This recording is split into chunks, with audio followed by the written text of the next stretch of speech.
Hello, everyone. Thank you so much for joining us. My name is Sujin Kim.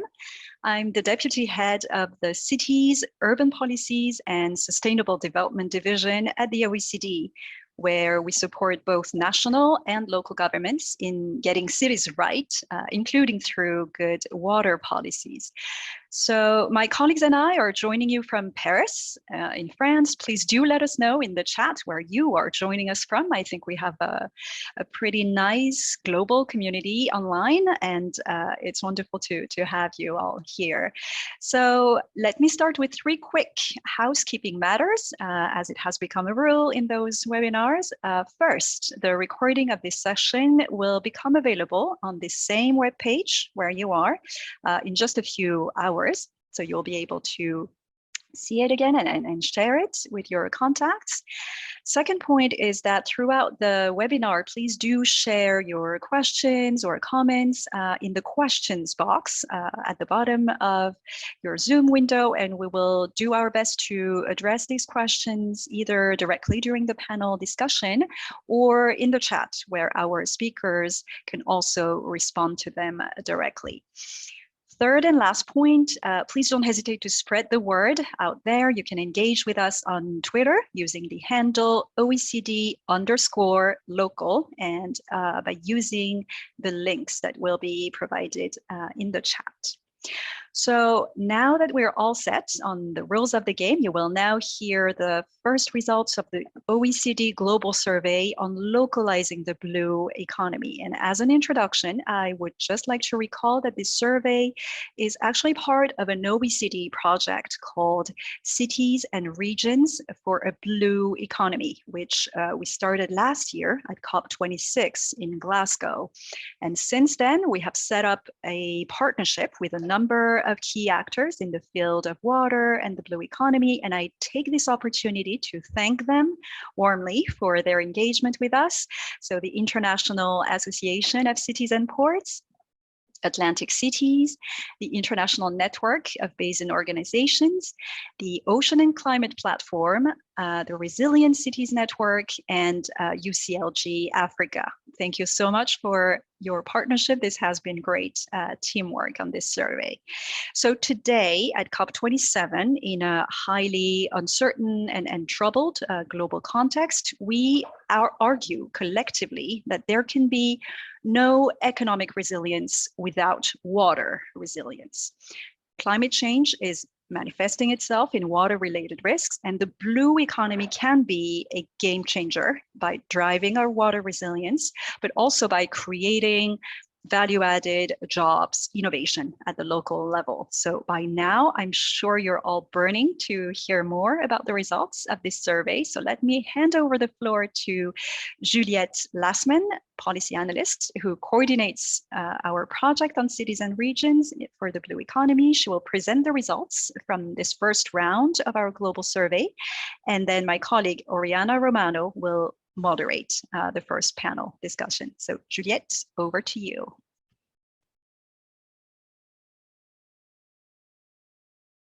I think you're still on mute.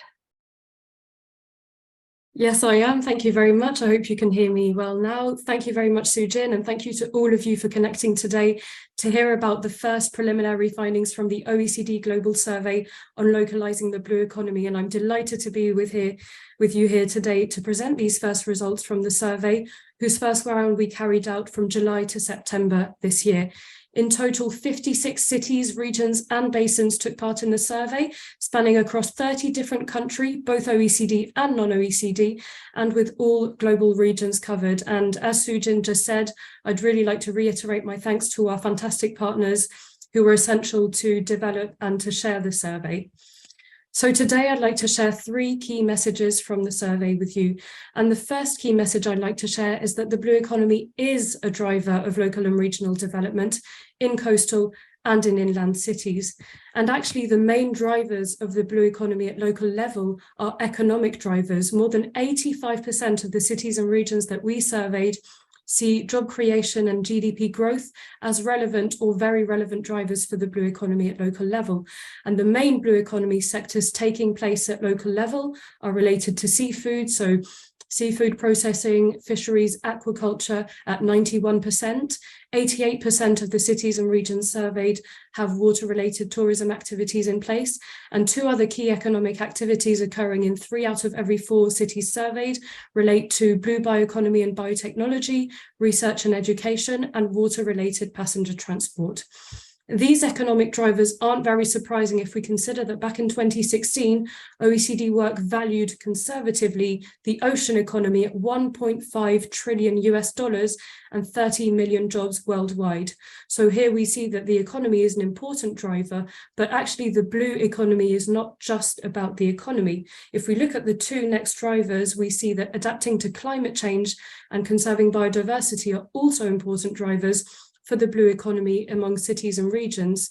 And this is also not surprising when we think that blue economy sectors like tourism, fisheries, water-related renewable energy, shipping, shipbuilding and repair depend on aquatic ecosystems, including coastal, marine, but also freshwater ecosystems like rivers, wetlands, coral reefs, mangroves, and these ecosystems provide the services that the blue economy needs to thrive and survive, including food, energy provision, flood mitigation, and also the fact that water acts as a carbon sink.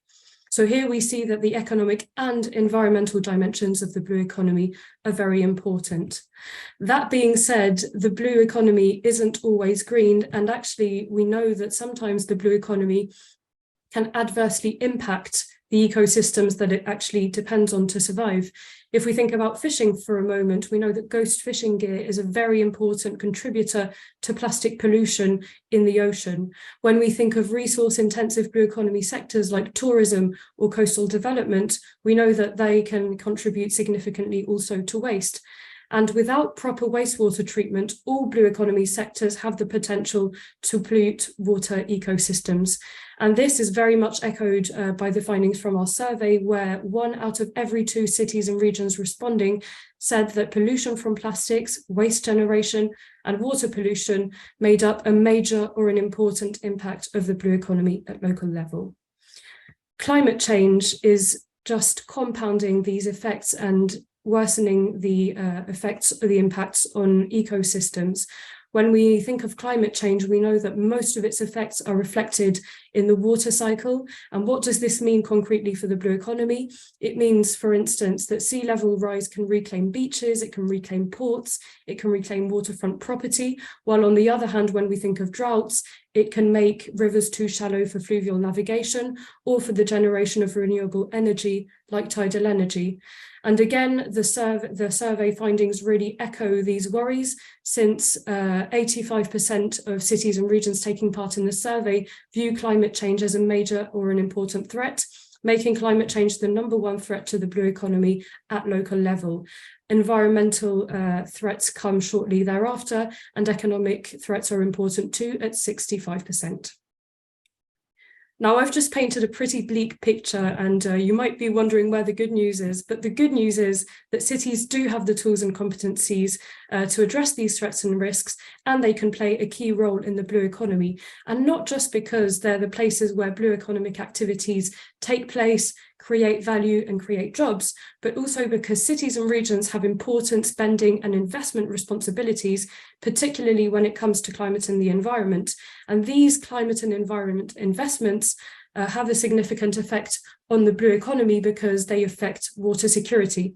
For example, a city investing in nature-based solutions can not only mitigate the negative effect of floods, but also allow groundwater recharge. So that affects the sustainability and the resilience of the blue economy. And it's not just about the money. Actually, cities also have important competencies in land use, spatial planning, waste management, energy, other sectors that affect the level of water security, which in turn affects the blue economy. The problem is that cities are increasingly exposed uniquely vulnerable to water risks of too much, too little, and too little water, because they concentrate people, they concentrate assets, they concentrate economic activities. Just to give you a scale of the issue at hand, we have every year losses of $120 billion due to floods on urban property damage. And when we look at droughts, we see that a city's economic growth can be reduced by up to 12% by a drought. So these issues are really prominent. And again, these issues are highlighted in the survey when we ask cities and regions to classify the top 3 climate hazards that were affecting the blue economy in their city or region. We saw that 2 out of the 3 top climate hazards are related to water, and droughts come in at a close 4th place. So what is needed at city level? We need good water governance to foster a resilient, inclusive, sustainable and circular blue economy in cities and regions. This is what we call the risk-proof approach for its initials. And basically the risk-proof approach is all about climate-proofing the blue economy, because we see on the one hand that the blue economy is vulnerable to climate change, but it is also a driver of climate change. So on the one hand, we see that cities and regions are uniquely threatened by water-related risks, and that underscores the need for a blue economy that's resilient and a blue economy that's inclusive, especially protecting the most vulnerable, who we know are more exposed to these water-related risks. On the other hand, we know that the blue economy isn't always green, so we need a blue economy that's sustainable and a blue economy that's circular. Sustainability relates to decarbonising and limiting pollution, while on the other hand, circularity is all about closing material loops to address the carbon emissions that come from the way we make things and to tackle the waste, pollution and recover resources from the way in which we make things. As part of the survey, we asked cities and regions how they perceived that they were doing against each of these 4 dimensions. And the results showed that while cities thought they were doing pretty well on the inclusiveness and the sustainability, notably that they were engaging with stakeholders with attention to the most vulnerable, but also that they were taking measures to green or to decarbonize the blue economy. On the other hand, much more work needs to be done on circularity and on resilience. And in particular, cities did not feel very confident about the resilience of their blue economy to water-related shocks and risks, which are exacerbated by climate change. And actually, when we look in depth at the main obstacles to the risk-proof approach to the blue economy, we see that the main gaps are related to governance. So as you can see, technology is an important factor, ranking second among cities and regions' perceptions of what is needed for a risk-proof approach.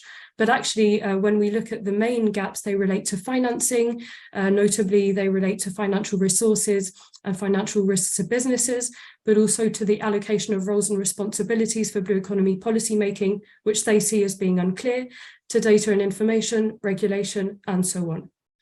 So, what can cities do to unlock the potential of a risk-proof blue economy?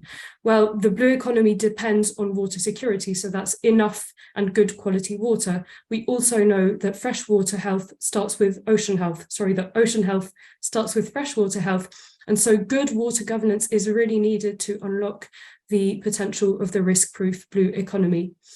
The OECD has developed the OECD principles on water governance to help governments across all levels design and put in place water policies that are effective, that are efficient, and that are inclusive through a list of 12 must-dos that you see on your screen now. And that goes from the fundamentals, so clearly defining roles and responsibilities, providing the right data and information, financing, regulation, all the way to stakeholder engagement and monitoring and evaluating water policies.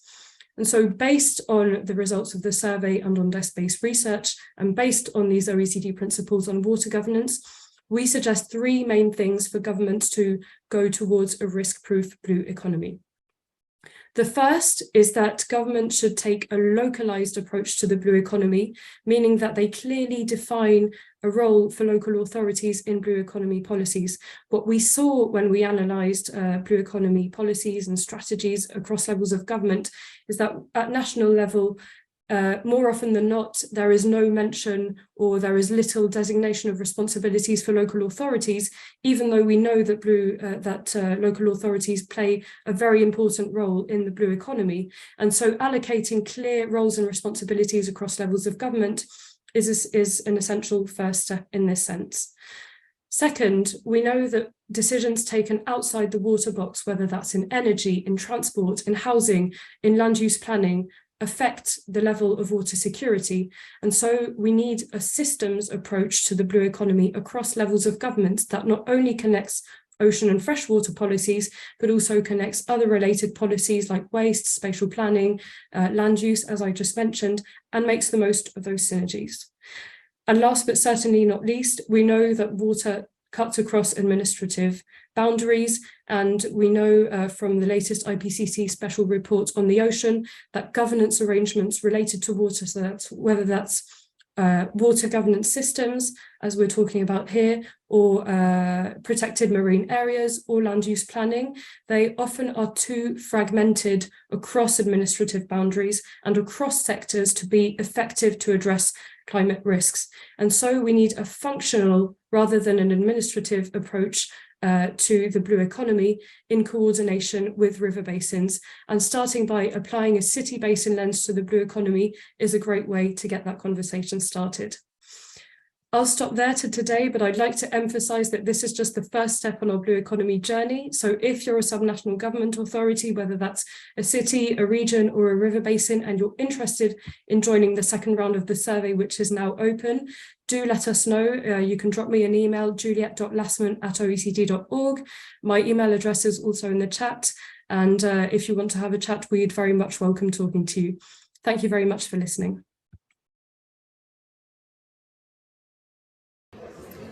Thank you very much, Juliet, for this presentation. My name is Oriana Romano, Head of Unit of Water Governance and Circular Economy, and I welcome you from COP27 here in Sharm el-Sheikh. So apologies for the background noise. I still hope you can hear me well. I will moderate the two panels we have in the next half an hour together. So I'm very delighted to welcome our speaker for today's first panel on leveraging the role of local authorities towards a risk-proof blue economy that Juliet just described.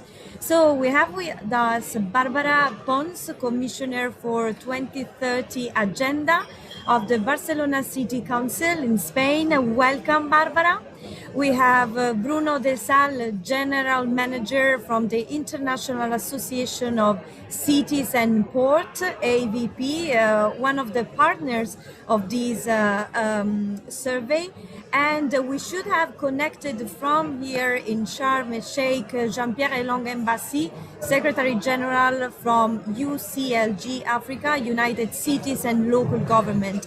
But let's start with Barbara. Barbara, thank you very much for joining us today. I hope this background noise is not bothering you too much, but basically what we would like to hear from your experience from Barcelona that basically launched in 2021 a strategy on boosting the blue economy in the city of Barcelona and aim to position itself as a leader in the job creation, research and innovation in the blue economy. We would like to know, how does the strategy aim to contribute to the Paris Agreement, the UN 2030 SDGs target? How do you combine the blue economy with this very ambitious target of what the city is doing? You have a few minutes for you. Okay, thank you very much, Oriana, and thank you so much for the OECD for organizing this roundtable, so interesting on the blue economy. In fact, Barcelona is betting on the blue economy. It was working in the past, and I will say a brief example that since the 1992, when we were building the facilities for the Olympic Games, we began to be aware of the importance of the sustainable use of the marine resources, and we work on that. But in 2020, actually, we launched the Barcelona Green Deal, which is an economic agenda that is based in the SDGs from the United Nations and in the European Green Deal. So we combine these two international agendas in order to deliver our own Barcelona Green Deal agenda. It's an economic and urban agenda to implement these objectives. And the blue economy was one of the main sectors of this strategy. So we used a framework, a global, a more ambitious plan in order to bring this blue economy to the forefront of our alignment of relevant economic strategies. In this blue economy strategy that we further developed and announced in 2021 with a specific plan, with specific projects that we're implementing already. The implementation is very, very advanced. I think about 80% is already implemented of this plan. And we deal with many different SDGs. We deal with creating jobs, sustainable jobs, number 8, with innovation and infrastructure, number 9, equity, number 10, circularity with circular economy, number 12. And especially I want to point out that it's an agenda and a sector, the blue economy, that is helping us to work, and we are using the number 17. Alliances is very important because us as the local level don't have all the competences to work with the marine environment, but we are fostering and trying to have multiple alliances, both at the national level and different levels of the administration, but also internationally, to create this momentum for the blue economy. And about sustainability, I would say briefly that we work to get further into the Paris Agreement and the sustainability goals, also embedded in the 2030 agenda of the SDGs, in 2 ways. We are pushing the consolidated sectors of the economy, such as the port or the shipbuilding sector that is very strong in Barcelona, we're pushing them and working with them to move forward into decarbonizing their activities. That's one way. And the other way is encouraging new companies with sustainable technologies to land in Barcelona and to transfer these innovative ways to creating the technology and the new startups here in Barcelona. And how we do that? We are doing that by providing new facilities to do that. And we are transforming our Olympic port in order to create space for these new startup companies to develop all these new startup companies in the blue economy sector. And I don't know if I am more or less in my time, but I will leave it here to foster the discussion later. Thank you, Barbara. Yes, of course, you are perfectly on time, and thank you very much for providing us with this very important information, both on the effort that the city is doing within the blue economy strategy in decarbonizing polluting activities, but also in generating the hub. So how to create an ecosystem whereby startups can really generate research and positive spillover for the blue economy to be more sustainable, more circular, more resilient in the future. Thank you very much. We will come back to you in a bit, and meanwhile there may be questions coming up in the chat, so I invite you to have a look. Let me check whether Jean-Pierre Long-Embassy, Secretary General of the United Cities and Local Governments Africa, is with us. Mr. Embassy, can you hear us? We may have some connection issues, so I would suggest meanwhile to move to Bruno Del Sal, General Manager from AVP, the International Association of Cities and Ports. So we have Mr. Embassy, I see you are connected now. Can you hear me? Yeah. I am connected, but I don't know if you hear me. Yes, we can hear you. We can hear you now. Yes, we can hear you. Okay, but I didn't hear. I think the connection is not great. Maybe if you can turn off the camera and tell us what local authorities in Africa do to leverage the potential of a blue economy whilst building resilience to the climate threats to which they are exposed, water-related risks such as sea level rise, floods, droughts, and also coastal erosion. Mr. Embassy, if you can hear us. Hello. Oh, it's too noisy here. I'm trying to get you on my mobile because it is really too noisy and I can't. Okay, in meanwhile, we will move to AVP. Bruno, thank you very much for being with us. The question for you, as we have been working with the International Association of Cities and Ports for the survey, Juliette shared some preliminary result, was that port activities, of course, represent an important part of the blue economy in cities and regions, and ports act as a unique interface between different levels of government, as they are local places, but also they have important national stakes. So how can ports contribute to sustainable and resilient blue economies in their cities and regions and countries where they are? Bruno.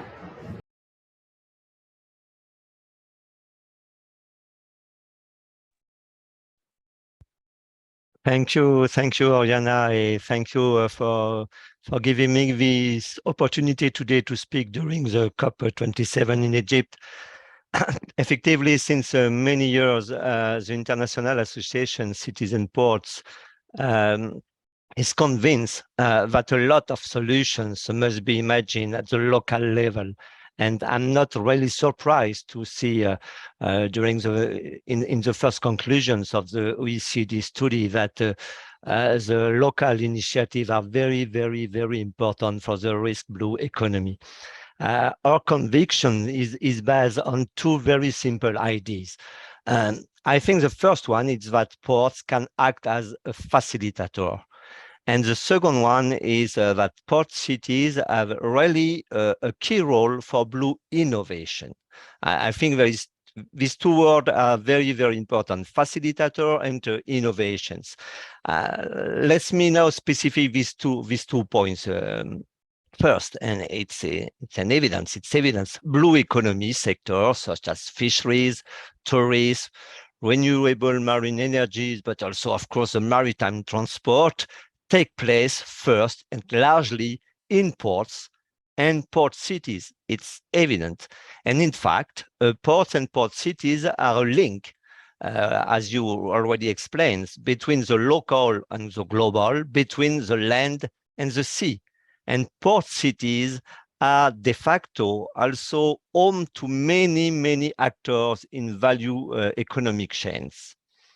So today, I think we can clearly affirm that it's recognized today that port authorities are an outdated term.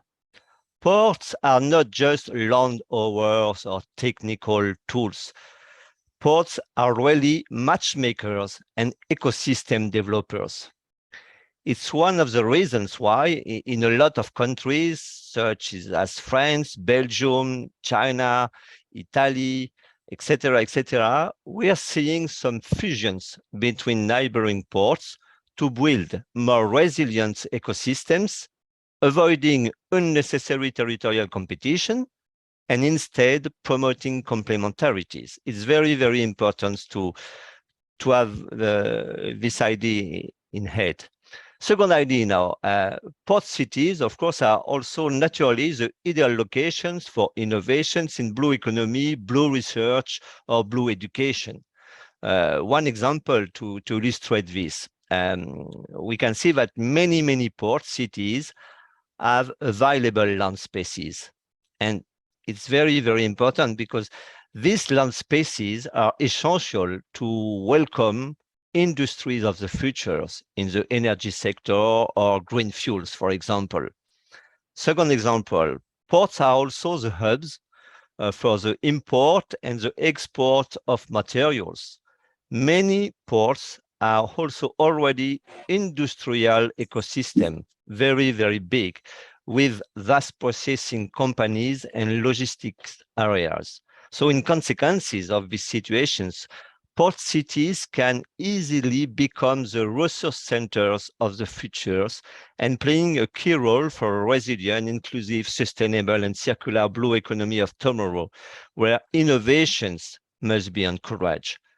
This innovation for me, maybe of course technical, but new governance, and the study already showed that very, very clearly. New governance practices will be also essential to encourage all stakeholders to share common visions of development. And this common visions is a key for the future. So thank you. Thank you very much, Bruno. Very important inputs to change the narrative of port.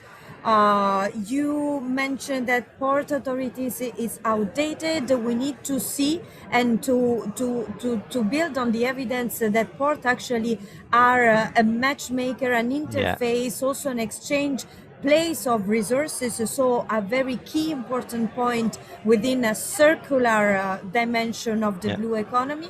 But we also need to take into account that this is a shared responsibility, so how to coordinate between local, regional and national authorities and key stakeholders that of course interact within the port. So thank you very much for this very interesting inputs. Let's go back to Mr. Mbassi. Mr. Mbassi, UCLG Africa. Can you hear us now? Yes, I think I am. You hear me? Yes, we can hear you very well. Can you hear me? We can hear you well, Mr. Mbassi. We know you are connected from the UCLG pavilion here at COP27, so the logistics is a little bit difficult, but thank you very much for being with us and taking this effort. So we would like to hear from you, what is the role of local authorities in Africa in leveraging a sustainable and resilient blue economy, when we know that many coastal cities in Africa are very much subject to water-related risks, especially of sea level rise, flooding, and also other risks like coastal erosions. So what is the role of the local authorities? Well, you say facing coastal erosions, facing hazards due to the rise of the sea level, facing all kinds of disasters related to climate events. This is our daily situation in local government. And when this kind of event occur, we are most of the time alone. Because of course, the minister will come with the media and have images on the television, but the people that rest there to treat the issue are the local government. But we want to see also the blue economy as an opportunity.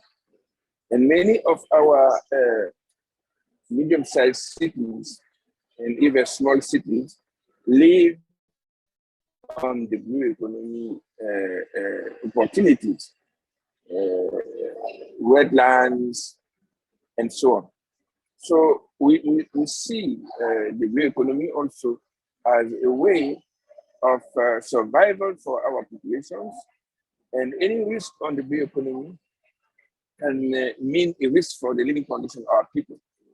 So with the blue economy put, let's say, link the biodiversity agenda with the climate agenda. And it is important that this is taken on board. You know that we are now at COP27 on the climate, and will be a COP15 in Montreal on biodiversity. You know, this silo kind of work doesn't work for local government. We relate all the agendas, and this is where urban development, the living condition of people living on the sea economy, the blue economy, the port, the organization of the ports, all of those are very much linked to the way we organize the relation with the blue economy and the relation with the water and the sea. So for us, there is a need to relate all these agendas and to know that through proper planning, will we be able to organize how to have a localized action that is climate proof and that is blue economy sensitive.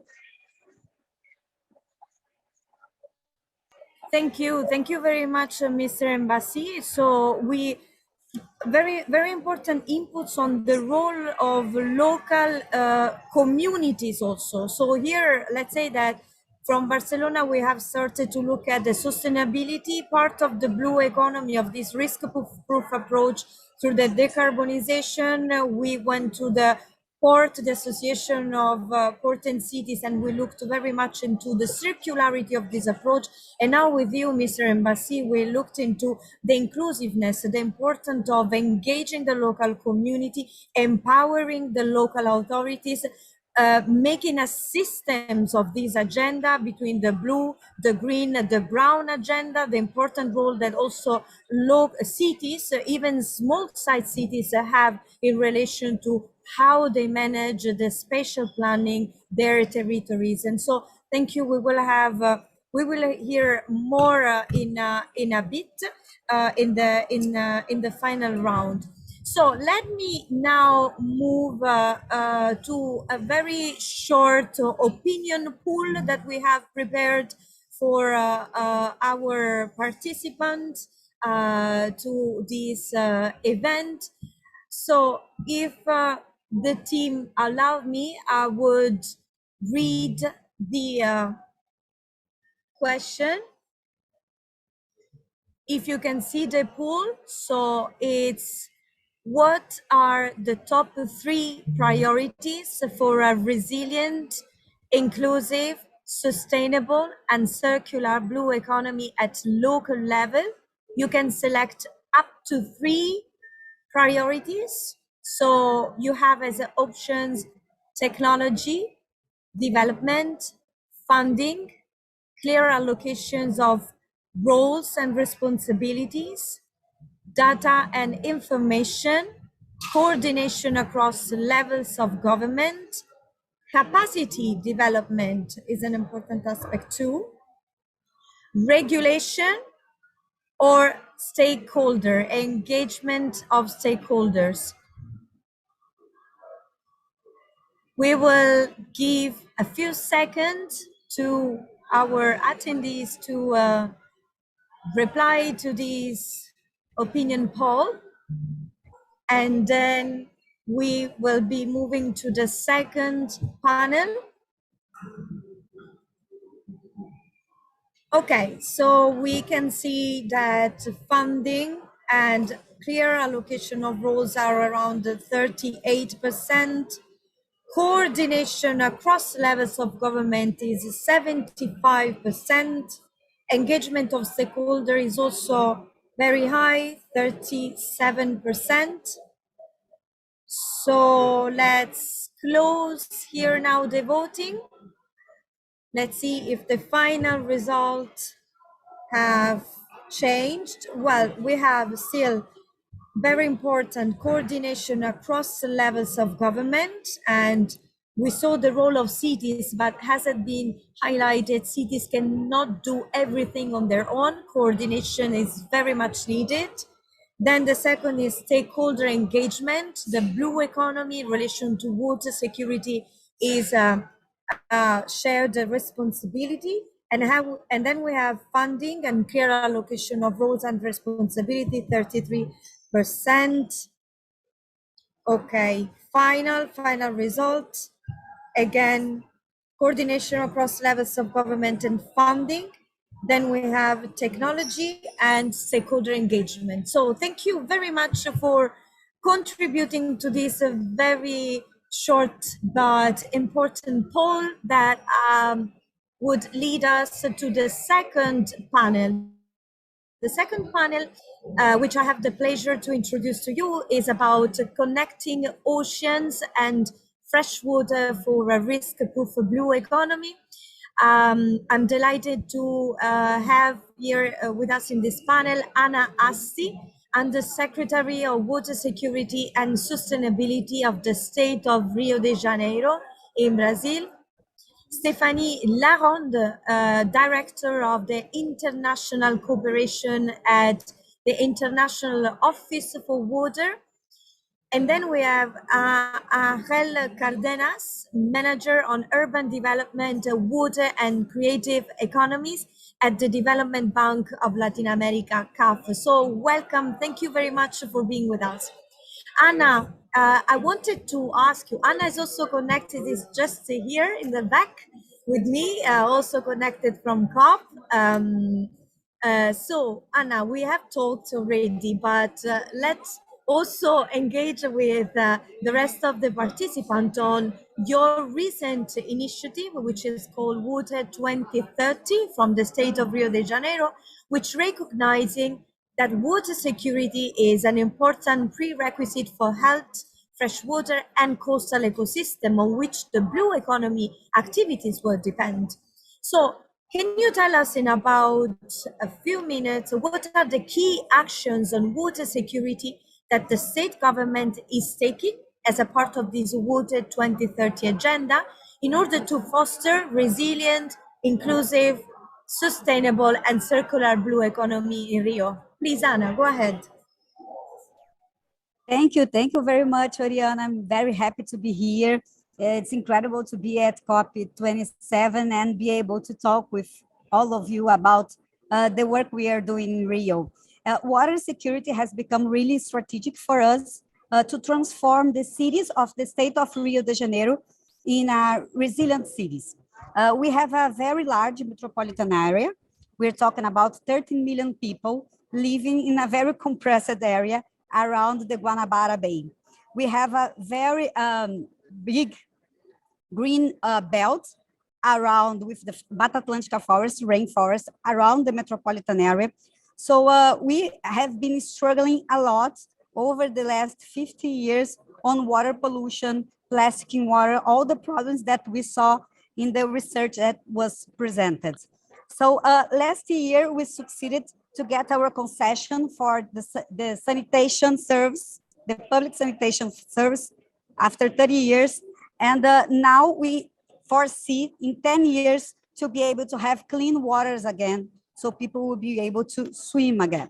So it's very important, this process of depolluting our waters, but it's also important to preserve our water reserves and to preserve fresh water to be able to have really a blue metropolis, as we are saying now after we learn in COP26 about the projects of Oecd about blue cities. So our blue economy, it's 44% of our GPD. We have more than 100,000 people working directly in the ocean economy. And we have 10 million people living in the coast of the state of Rio de Janeiro. So it's really important for us to be able to work also with nature-based solutions to guarantee fresh water for more than 13 million people. So we have started last year also a water security state plan that foresees the next 20 years. We're talking about a plan till 2043. And most of the plan is based in infrastructure, sanitation, but also in water, in nature-based solutions. We have a goal to achieve in 2050 a surplus of 10% in our rainforest, Mata Atlântica forest. Now, Mata Atlântica, it's only 30% of the state. We want to achieve 40%. This means 441,000 hectares of new forest that we have to restore. And this is critical if we want to continue to have fresh water available for our metropolitan area that still continues to grow. So we have created the Water 2030 project that has a middle-term view, not to 2050, but 2030, with steps into this plan that it will be ready by the next year.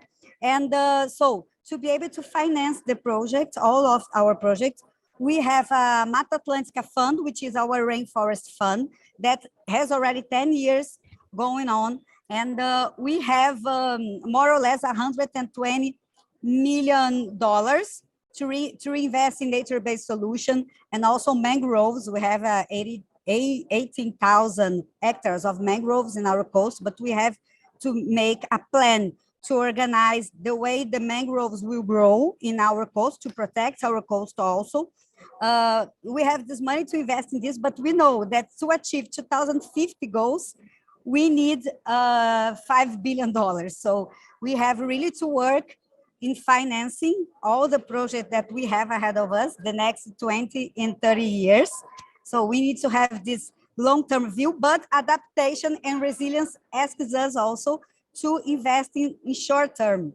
And so in this summer, we will be invested more or less $200 million to help and assist the cities that suffers with floods and silting. This year in January, we lost in just one night 300 lives in the city of Petrópolis. So it's really hard to deal with extreme events related to water.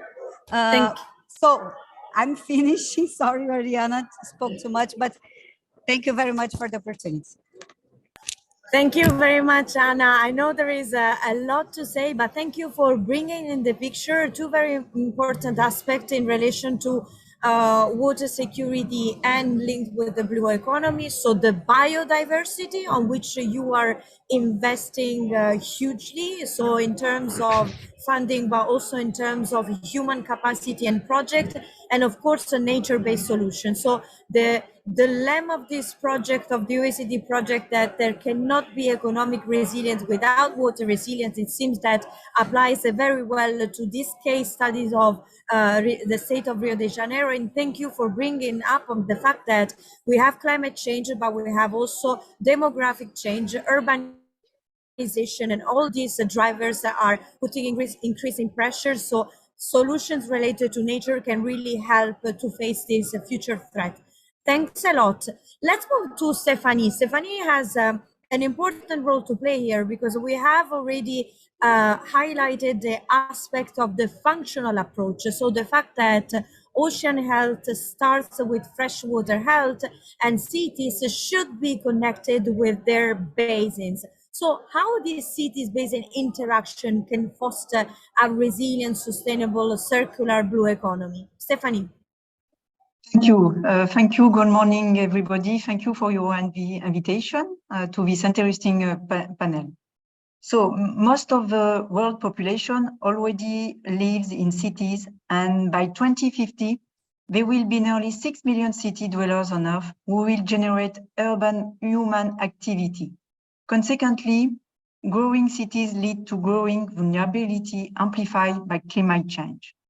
While water connects across sectors, places, and people, as well as geographic and temporal scales, ideological and administrative boundaries do not always coincide. That's why there is often a lack of systematic links between blue economy and water. The top risk impacting cities are floods due to extreme events, decline in water quality and water scarcity, and droughts due to increasing pressure on natural resources. To put the issue in a few words, there's ever too much, too little, or too polluted water. Oceans and rivers are not distinct from each other, and their management requires a cross-sectoral approach. How can we deal with those challenges? To mitigate those consequences, it's of paramount importance to ensure water security, reduce extreme events risks, and reduce pollution through a city basin approach. To reach those goals, we, as INBO, believe that the key lies in water governance. We need to promote integrated water resources management as a sustainable way to manage water going over the city's perimeters. Cities may well be at the front line of water issues, but the solution lies beyond them.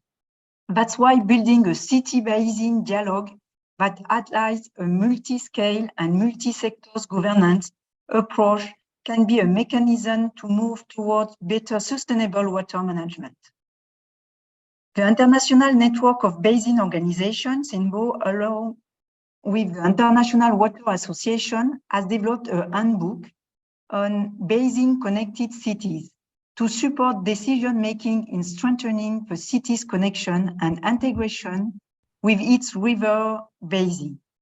Various approaches inspire stakeholders to take action and deal with water challenges at the basin level, especially because managing current and future water challenges is not limited to technical solutions and requires appropriate public policies.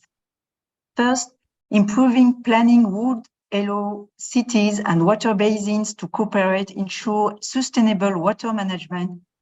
It means aiming for the alignment of urban development plans with basin resources management by actively involving diverse stakeholders.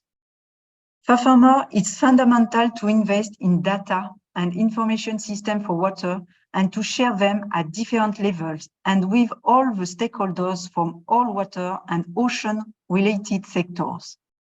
Finally, adaptive water governance across scales is crucial to design and implement cross-sectoral policy and horizontal coordination between local, regional, and national governments and stakeholders, including the multiple basins, key players. All parties need to actively work together to ensure water across sectors, from catchment to consumer. To do so, cities and rural areas should not be opposed to each other when it comes to water management. Cities need to bring coherence internally through their public policies. To conclude, connecting urban water, oceans, and basin management aims to improve awareness and protection of water sources within and beyond urban boundaries. It also aims to sustain both the quantity and quality of water resources and of the oceans, and to prepare for the extreme events and the impacts of climate change. Thank you very much. Thank you very much, Stephanie. You have synthesized all the key governance dimensions that would need to take into account for a connection between the cities, so where the people live, and the basin where people get the water from, and that can also have an impact in terms of water quantity and water quality, and then consequences on the oceans. You mentioned planning, data and information, engaging stakeholder engagement, and many others key factors that would be important to have a coordinated approach for a blue economy. Thank you very much for this input. And now I will pass the floor to Angel Cárdenas from CAF. Angel, so CAF has been supporting the blue economy in Latin America since 2016. In your experience, what are the two main challenges and opportunities in the Latin American regions for cities to foster a resilient, inclusive, sustainable, and circular blue economy? We're talking of a region where mega cities are concentrated, demographic change, urbanization, and many of the drivers that we mentioned in relation to climate change have an important impact. So what is the role of CAF and what are the priorities for the future?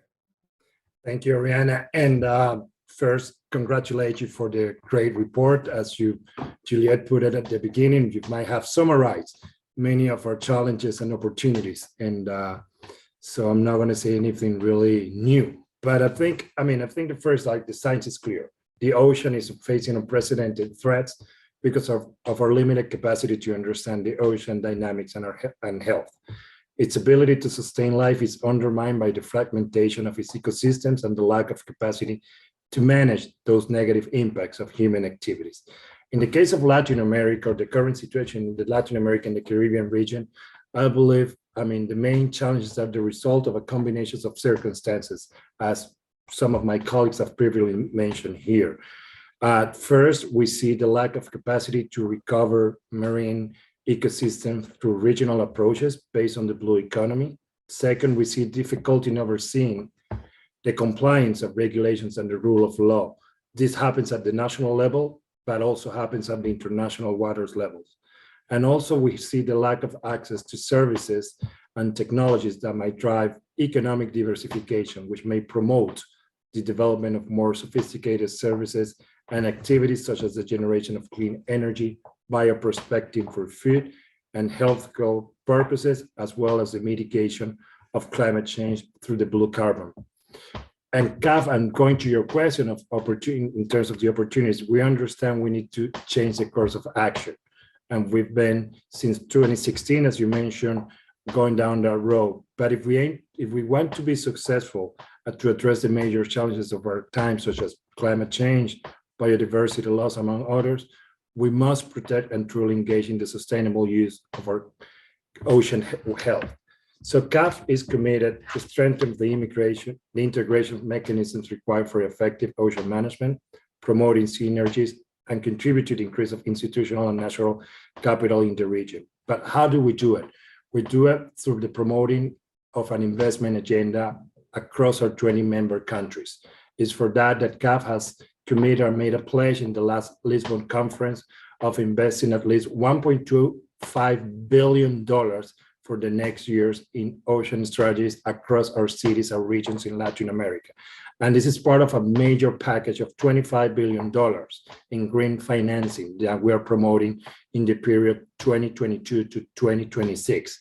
So as Juliette mentioned at the beginning of the presentation when she was seeing sectors, sustainable tourism, governance and water security strategies will be financed through these packages. And we believe by doing so, we will actually be contributing to promote the blue economy in cities and regions in Latin America. Thank you, Rihanna. Thank you very much, Angel. A very interesting point on challenges, lack of capacities and difficulties in compliance with the rule of law, but also lack of access to services. And this is important to make the link between the water security and the blue economy, because these are the sectors within the blue economy are definitely related to the access also to services. And what the CAF is doing, we're investing with this green investment agenda in 20 countries is amazing, and we would like to know more about it. And we hope that we can definitely make the links with our own project here at the OECD on cities and regions for a blue economy.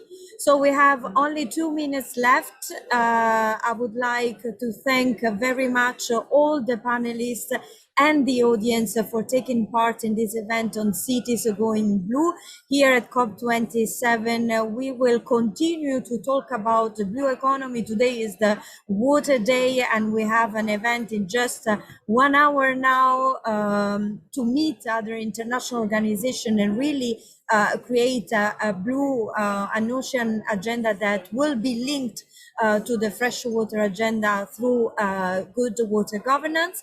If you are a municipal, region, or other subnational government official, as well as a river basin authority official, please reach out to us. We would like you to be part of the second round of the OECD Global Survey on localizing the blue economy with our partners. And of course, please get in touch with us, myself, Juliette Lassman, or write to the email address that is posted in the chat, water.governance@oecd.org, to have further information about the project and to be engaged within this blue economy project at the OECD.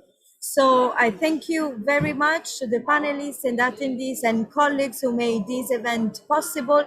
And please keep the discussion alive on the social media and as well here at COP if somebody is connected from the blue zone. Thank you very much and see you soon. Bye. Bye. Thank you.